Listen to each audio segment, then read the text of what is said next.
My name is Mohamed. I'm the founder of a brand called Suave Kenya. We make bags and accessories from second-hand fabric or clothes from the market, Gikomba Market, turn them into bags and accessories. I've been very stressed, very stressed. I mean, not in a bad way, in a good way. The brand is undergoing a very major change. I mean, we've been around for about over 10 years next year. So I think it was like an overdue change, and because of that, we're kind of changing a lot of things and trying to restructure. So all that has been really stressful, but it is for the better. It definitely would be like a very defining moment for the brand coming forward, and it also would give it another at least like 10 years more of what it's like going to, and I think that also now kind of defines the future of it from there as well. Okay, so what we've been doing the past, I'd say year and a half.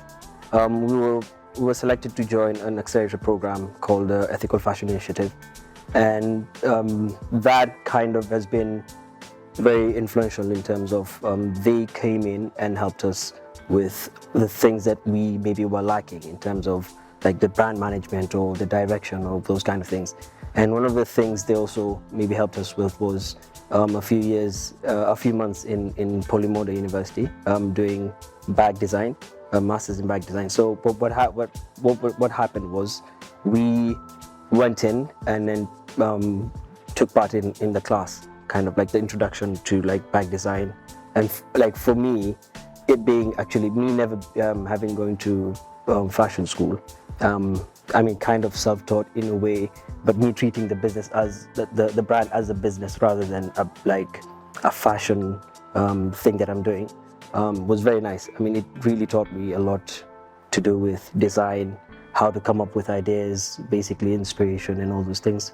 And then from there, we did a showcase in Paris, and because of that, it kind of opened up my eyes to the kind of possibilities that the brand can head to and what we are capable of achieving, I think. So it really, I think more so than anything, opened up our eyes to the possibilities of what the brand can become. Yeah. I think having seen what was in Italy and France, kind of first of all, for ourselves, I think it gave us a benchmark that we can strive to as a brand. And I mean, if I'm going to compare it to like the Kenyan scene, I feel like I'd do more comparison to the Kenyan scene before when we started and now where it is right now. I feel like there has been a very big change, especially with the people coming in right now who have got the internet as like their school and have a lot of things to aspire to in comparison to a lot of brands. So I think it is a very good space, especially in Nairobi, where people are kind of pushing a lot of like their boundaries, getting a lot of ideas and pushing those ideas forward. So the industry is in a very good place, but I feel like we need more people that are going to fashion schools, because there's a lot more that you can learn in fashion school than just getting it off the internet and learning and basing it on another brand. So I think for whoever it is, I think that's really interested should rather just go down the school path rather than just starting a brand, because I think you get both education. Yeah, the internet sort of has made that easy. Anyone can start a brand and put it on the internet, and it makes it. So you start selling and you sort of forget that there's a whole idea, or like there's a whole process of coming up with a collection, or there's a whole process of doing things or taking it to market.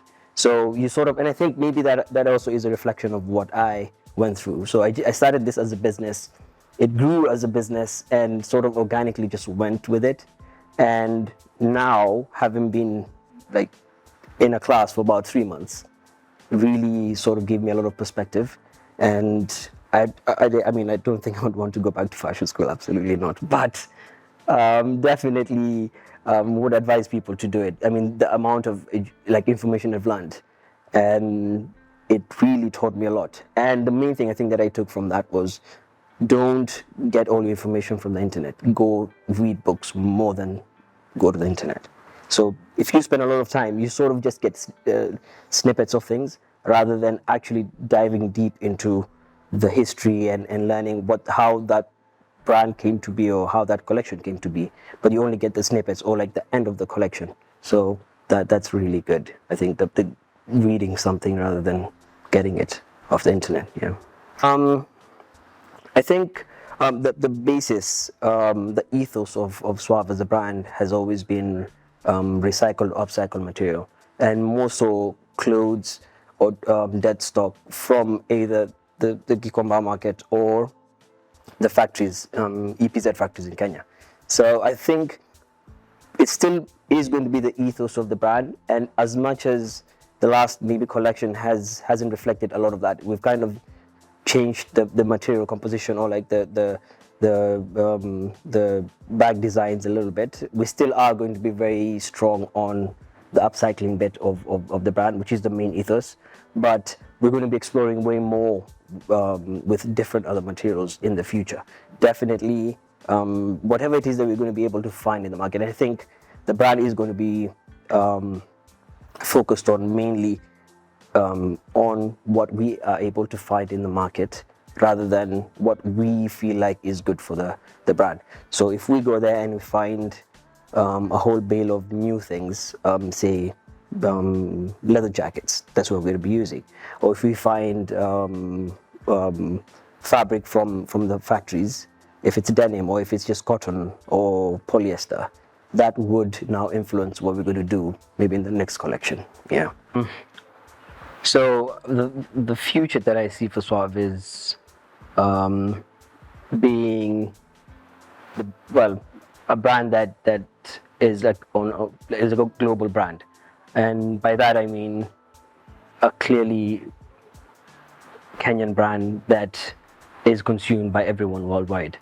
So I'm hoping in the next 3 to 5 years, first of all, the order of business is for us changing our name and having a full rebrand, but still sticking to our original ethos of sustainability. Not even sustainability, I'd say, because right now that term is really overused. So I think using upcycled or second-hand clothes and dead stock fabric from factories, but then taking it on a bigger scale, because Gikomba is really big, and whatever we find from, we still aren't able to make much of an impact from whatever we're doing, honestly. So I feel like that also is one of our key things, because all the people that we work with all have dead stock within a couple of weeks all the time, and that also kind of reflects. So whatever we sell or whatever we make reflects on the amount of waste we're picking off or the clothes we're picking off the market. But in essence, it's us just making bags and accessories that really makes us happy, and we'd love to keep on doing it. And now with the rebrand, it gives us a new opportunity to rectify all our mistakes, all those things that we felt like we weren't doing properly or we learned through our experience managing it. And through that, I think it gives us another 5, 10, 20 years in the industry, and through that we're looking at a lot of collaborations, especially telling the African story, the Kenyan story, the African story to the rest of the world. So a lot of collaborations with brands, artists across Africa, hopefully in the next 5 years, between now and the next 5 years. And I think it's going to be very, very interesting for us, because we're definitely looking at really scaling up and becoming, because we're doing our own production. That's going to be like really big, especially having the business in Kenya. As someone who's been running a brand for the last like 9 years, I think taking a break has been the most memorable thing, I think, in the last, let's say, 1 year. And taking a break in a different country, learning new things, has been absolutely amazing.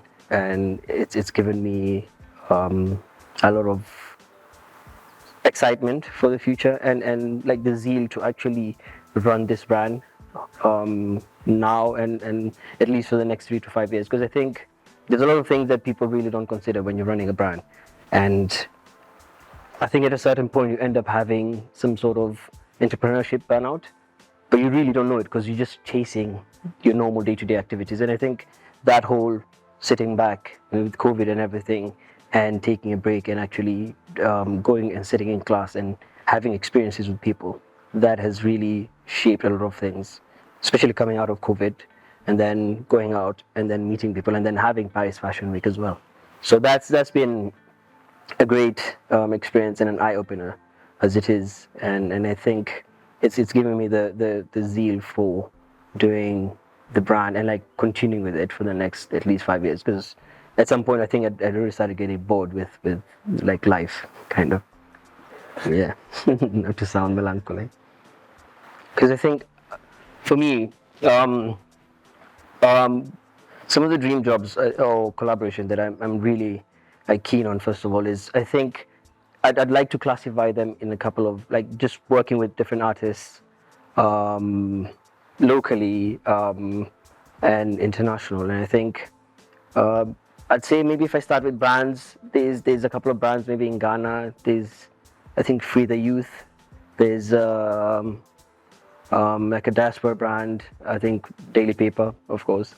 A few other, I mean, there are quite a number, but I'd say any African diaspora brand, any African brand, and I'd say more so, I think there's definitely brands in Egypt, there's some in South Africa. There's a guy in South Africa that I'd really love to work with. I can't remember his name, but I definitely want to work with different artists and brands. And then to top it off, I'd also want to sort of push and work with corporates as well, in terms of bringing in or working with like Coke, or just kind of transcending, just not even like the artists, but on a bigger scale, where you kind of show people that we can still have the same collaborations in Kenya. And I think that's going to be very important, because you have all over the world, you have big brands working with small brands, in terms of the brands really want to tap into the culture, or like the people that are maybe shifting culture or changing culture, and that also would be very, very keen, like Google and YouTube and those kind of things. Yeah. I might have gone through that during COVID. First of all, just sitting down and not doing anything. I mean, it wasn't. We hadn't intended for that, right? So this is something that forced us to sit back and sort of take a break. So those are the things that I think maybe might be very important for me, learning how to take breaks and just disconnecting once in a while, because that is honestly very good for, like, I'd say, me. It kind of allows you to reset and now start thinking about maybe what the future holds, or what do you want to do, or what you like. But if you keep on doing these things, or whatever you're doing every day, you don't really sit back and try to remember, or try to ask yourself what you really need as a person, or what's good or what's not good. Maybe you might have been doing things wrong and you didn't, or you couldn't have known anything. The new crop of brands, Studio 18, you guys crafted, all have been like doing amazing things. And I think especially with Studio 18, for the last like year, they're the ones who've been pushing a lot. So that's like Metamorphosized, Akiba, and NAD. Yeah, Nairobi Apparel. So I think they've been like really, really putting out good work and pushing, and like the whole consistency thing is really good. And I think, yeah, I think that's really good. They're amazing. Yeah.